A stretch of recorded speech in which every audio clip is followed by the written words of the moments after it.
Bom dia, graça e paz. Vamos a mais uma leitura bíblica, o nosso projeto Lendo a Bíblia com o Pastor. Lembrando que a nossa leitura encontra-se em Gênesis capítulo 31. Estamos fazendo essa leitura na nova versão transformadora que diz assim: Logo, porém, Jacó percebeu que os filhos de Labão estavam reclamando dele. Jacó roubou tudo que era do nosso pai. A custas de nosso pai adquiriu toda a sua riqueza. Jacó também começou a notar uma mudança na atitude de Labão para com ele. Então o Senhor disse a Jacó: Volte para a terra de seu pai e de seu avô, a terra de seus parentes, e eu estarei com você. Jacó mandou chamar Raquel e Lia ao campo onde ele cuidava de seus rebanhos, e disse a elas: Notei que seu pai mudou de atitude em relação a mim. O Deus de meu pai, porém, tem estado comigo. Vocês sabem como tenho trabalhado arduamente a serviço de seu pai. Contudo, ele me enganou e mudou meu salário 10 vezes, mas Deus não permitiu que ele me prejudicasse. Se ele dizia, os salpicados serão o seu salário, o rebanho começava a dar crias salpicadas. E quando mudava de ideia e dizia, os listrados serão o seu salário, então o rebanho inteiro dava crias listradas. Desse modo, Deus tirou os animais de seu pai e os deu a mim. Certa vez, na época do acasalamento, tive um sonho e vi que os bodes que se acasalavam com as cabras eram listrados, salpicados e malhados. Então, em meu sonho, o anjo de Deus me disse, Jacó. Eu respondi, aqui estou. E o anjo disse, levante os olhos e verás que apenas os machos listrados, salpicados e malhados estão se acasalando com fêmeas de seu rebanho, pois vejo como Labão tem tratado você. Eu sou o Deus que lhe apareceu em Betel, no lugar onde você ungiu a coluna de pedra e fez seu voto a mim. Agora, apronte-se, saia dessa terra e volte à sua terra natal. Raquel e Lia responderam, da nossa parte, tudo bem, afinal, não herdaremos coisa alguma da riqueza de nosso pai. Ele reduziu nossos direitos aos mesmos que têm as mulheres estrangeiras. Depois que nos vendeu, desperdiçou todo o dinheiro que você pagou por nós. Toda a riqueza que Deus tirou de nosso pai e deu a você é por direito nosso e de nossos filhos. Por isso, faça o que Deus ordenou. Então Jacó montou suas mulheres e seus filhos em camelos e conduziu adiante todos os seus rebanhos. Juntou todos os bens que havia adquirido em Padã-Arã e partiu para a terra de Canaã, onde vivia Isaque, seu pai. Quando partiram, Labão estava num lugar afastado, tosqueando suas ovelhas. Raquel roubou os ídolos da casa que pertencia a seu pai e os levou consigo. Assim Jacó enganou Labão, o arameu, partindo sem avisá-lo de que iam embora. Jacó levou todos os seus bens e atravessou o rio Eufrates, uma região montanhosa de Gileade. 3 dias depois, Labão foi informado que Jacó havia fugido. Reuniu um grupo de parentes e saiu em perseguição a Jacó. 7 dias depois o alcançou na região montanhosa de Gileade. Na noite anterior, porém, Deus havia aparecido em sonho a Labão, o arameu, e dito a ele, estou avisando, deixe Jacó em paz. Labão o alcançou enquanto Jacó estava acampado na região montanhosa de Gileade e armou seu acampamento ali perto. O que você fez? Perguntou Labão.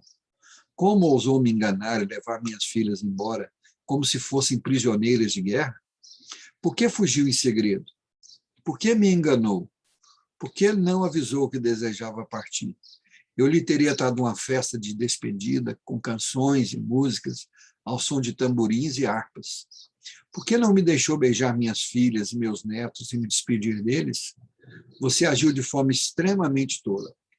Eu poderia destruí-lo, mas o Deus de seu pai me apareceu ontem à noite e me advertiu, deixe Jacó em paz.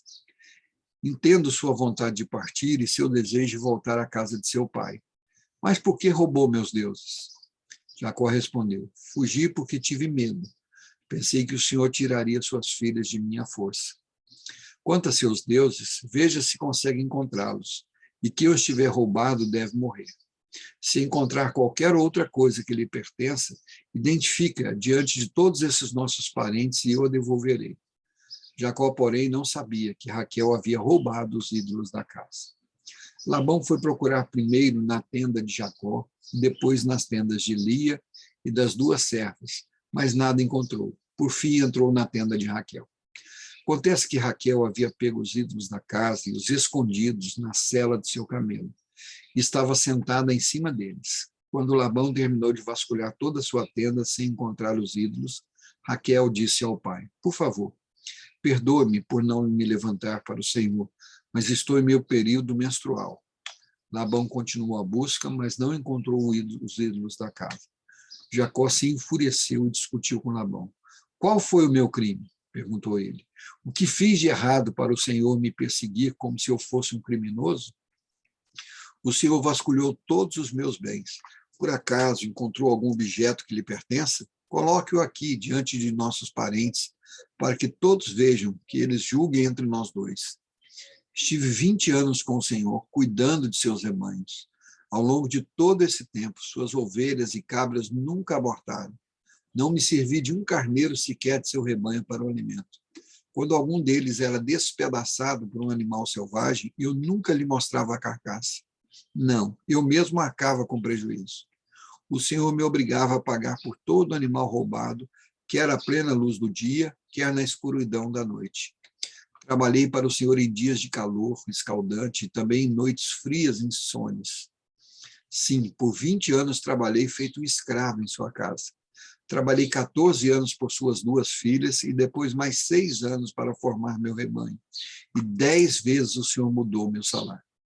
De fato, se o Deus de meu pai não estivesse comigo, o Deus de Abraão e o Deus temível de Isaque, o Senhor teria me mandado embora de mãos vazias. Mas Deus viu como fui maltratado, apesar de meu árduo trabalho. Por isso ele apareceu na noite passada e o repreendeu. Labão respondeu a Jacó: essas mulheres são minhas filhas, as crianças são meus netos e os rebanhos são meus rebanhos. Na verdade, tudo que você vê é meu. Mas o que posso fazer agora por minhas filhas e pelos filhos delas? Façamos, portanto, você e eu uma aliança que sirva de testemunho do nosso compromisso. Então Jacó pegou uma pedra e a colocou em pé como um monumento. Em seguida disse aos membros de sua família: juntem algumas pedras. Eles pegaram as pedras e as amontoaram. Jacó e Labão se sentaram perto do monte de pedras e fizeram uma refeição para selar a aliança. A fim de comemorar a ocasião, Labão chamou o lugar de Jegar Saduta e Jacó o chamou de Galeede. Labão declarou: este monte de pedras servirá de testemunha para nos lembrar da aliança que fizemos hoje. Isso explica por que o lugar foi chamado Galeede. Também foi chamado de Mispá, pois Labão disse: vigie o Senhor a você e a mim, para garantir que guardemos essa aliança quando estivermos longe um do outro. Se você maltratar minhas filhas ou se casar com outras mulheres, mesmo que ninguém mais veja, Deus verá. Ele é testemunha dessa aliança entre nós. Veja esse monte de pedras, prosseguiu Labão. Veja também esse monumento que levantei entre nós dois.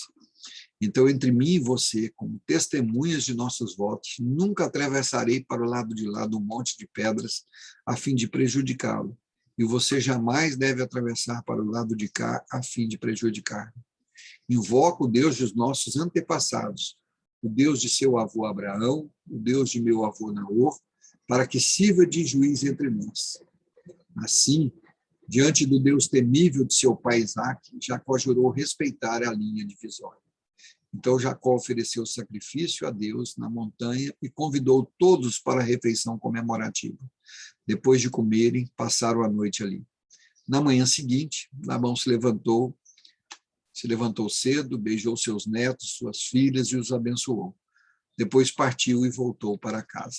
Aleluia, louvado seja o nome do Senhor. Que o Senhor Jesus complete essa palavra em nossa mente, em nosso coração, e nos dê um dia abençoado na sua presença. Amanhã retornaremos com mais um Lendo a Bíblia com o pastor.